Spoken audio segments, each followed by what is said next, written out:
Hello, my name is Philip Palmer, and today I will be going over Partif's philosophy of rethinking personal identity and what truly matters in survival. Who is Derek Partif? Derek Partif, born in 1942, passed 2017, is a British philosopher known for his work on ethics and personal identity. He spent his time studying at Eton College and Balliol College, Oxford. He focused on classics and philosophy. He strongly argued that personal identity is not what matters, rather, psychological continuity is. Derek Partif's groundbreaking theory of personal identity, a theory that radically shifts the way we think about ourselves and our future. Traditionally, we've been taught to believe in a kind of unbroken thread that links us to our past and future selves. We assume there's a fixed I that persists through time, a single continuation a single continuous self that survives through life's changes. But Partif says that this isn't truly what matters in survival. Instead, he argues what's important is not continuity of identity, but the continuity of project, values, and psychological connections. In this view, identity is not about metaphysical sameness. It's about the endurance of what gives our lives meaning. The simple but powerful shift has deep implications for how we understand our lives, relationships, and moral responsibilities to others.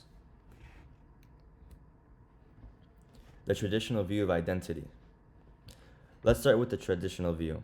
Most of us think that personal identity is about being the same person over time. There's an idea that there's a core you that exists from childhood through adulthood, and even to old age. This unchanging self is supposed to be what makes us who we are. We build our lives around this belief. We reflect on our past with pride or regret, and we plan for the future as if the person we'll be in 10 years is fundamentally the same person we are now. This belief shapes how we relate to ourselves, how we take responsibility, and how we form attachments, and how we also fear death. It plays a key role in everything from justice, punishing someone for past crimes, to personal commitment. Like staying loyal to a goal or a relationship. Yet, this framework often breaks down under scrutiny. It's often clear who we are or who are we becoming. Partif challenges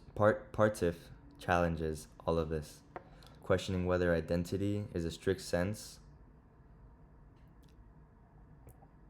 and if it's even necessary.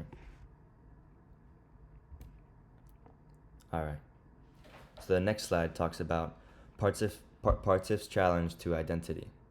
Partif uses powerful philosophical thought experiments to shake our understanding. Imagine a teleportation machine that scans your body, destroys it, and recreates you atom by atom on Mars. Is the person on Mars still you? What if the machine malfunctions and creates two of you? Or imagine your brain is split into two hemispheres and placed in two different bodies. Who are you now? These scenarios are not just science fiction. They reveal how fragile and ambiguous our concept of personal identity is. In these cases, there is no clear answer as to who you are. Partif argues that rather than obsessing over whether someone is the same person, we should focus on psychological connectedness, memories, intentions, goals, and character traits. These are what actually matter in our experience of survival, and these are what we emotionally and ethically care about. Identity may be a convenient solution, but what matters is what carries forward the essence of who we are. Whoops, sorry, I dropped something. Alright, on to the next slide. What really matters in survival, Partif's claim. So if personal identity is unreliable, what does matter? According to Partif, it's not the unbroken self that survives, but the continuation of projects, values, and commitments. If someone wakes up tomorrow with your memories, goals, and personality traits, even if they are not you in a biological or metaphysical sense, like strictly, what really matters is still there. This means survival is about psychological continuity and connectedness, not metaphysical identity. The self is not a static object. It's a process, a pattern, an ongoing story composed of changing and connected moments. We persist not by remaining unchanged, but by evolving in ways that we still carry our commitments forward. This view invites us to redefine survival as the preservation of what we value, not the preservation of our body or soul. All right, on to the next slide. So, here we'll be talking about the implications of our lives. So, this view has powerful consequences. It tells us that growth and change are not betrayals of who we are. Rather, they are part of our survival. As long as we stay committed to our values, to our goals, and to our relationships, we are still us. This means that evolving, healing, and even radically transforming can be ways of surviving in a deeper sense. Wow. It also means we don't have to fear death as much. If others carry forward our ideas, our love, and our intentions, then something essential continues. Survival becomes our legacy and connection. About what outlives us and others. This redefinition allows us to focus more on what we are and what we care about, and less on clinging on to idea of a fixed identity. In relationships, we can be more forgiving of change. In grief, we can find comfort in carrying forward someone's spirit.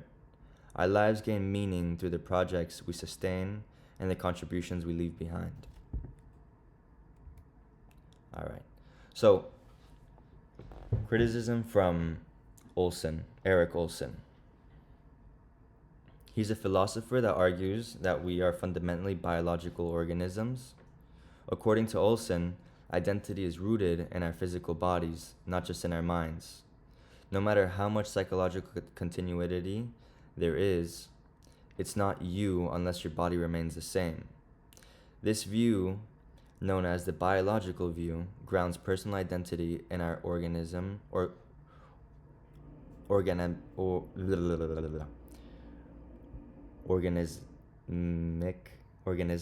continuity.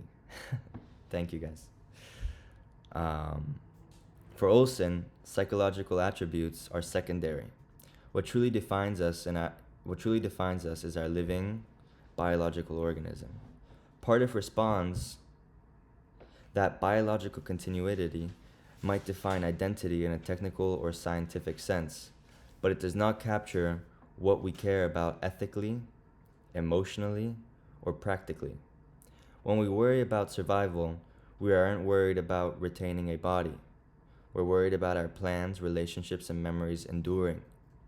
Think about it. Our ethical focus should be on what makes life meaningful, not what keeps a body alive. Parfit invites us to move beyond the biological and move into the realm of meaning and connection.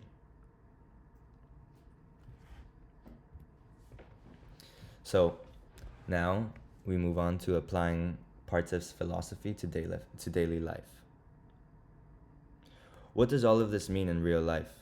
It means we can let go of the fear that changing over time means we're no longer ourselves.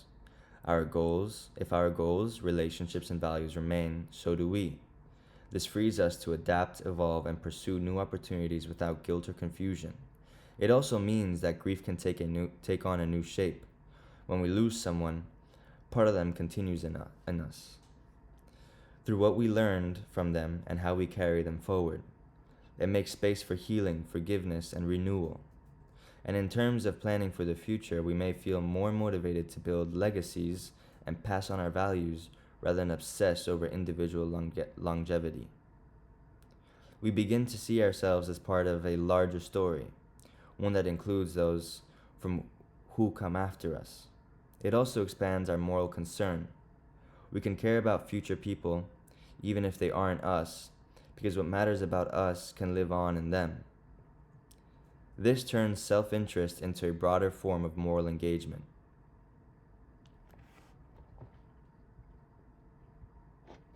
All right, so Here are the ethical implications. Partif's view leads to a radical ethical idea. If identity isn't fixed, then the line between me and others becomes thinner. We should move more compassionate and more altruistic. We shouldn't only care for others because they are kind, or because they resemble us. We should care because they matter. Their lives and projects have value just like ours. This challenges us to widen our circle of concern, to invest in the future generations, and to support causes that go beyond our personal gain. If what matters in survival is psychological continuity and shared values, then we have moral reasons to help others to continue their meaningful lives. We become ethically connected not by sameness, but by shared goals and mutual understanding. Partif's theory lays the foundation for a unified and morally progressive worldview. It encourages a shift from egoism to empathy, from isolation to interconnectedness. All right, so coming to the end, this is what I got. All right, the conclusion. So Partif gives us a new way to think about identity and survival, right? He argues that what really matters is not being the same person forever, rather, continuing to pursue our projects and pass on what we value. Identity becomes less about physical or metaphysical sameness and more about the preservation of meaning. This perspective gives us freedom to grow, to change, and to find peace in loss. It encourages us to live lives of purpose, knowing that what we care about can outlast us. Partif doesn't just redefine personal identity.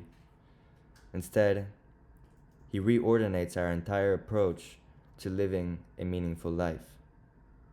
By focusing on what matters rather than who survives, Partif's philosophy inspires us with a life that is more connected and ethical, and more enduring to any fixed notion. All right. Thank you guys so much for listening. And if you guys have any questions, just reach out to me, put it in the chat, into the comment section, and I'll gladly answer them. Thank you so much.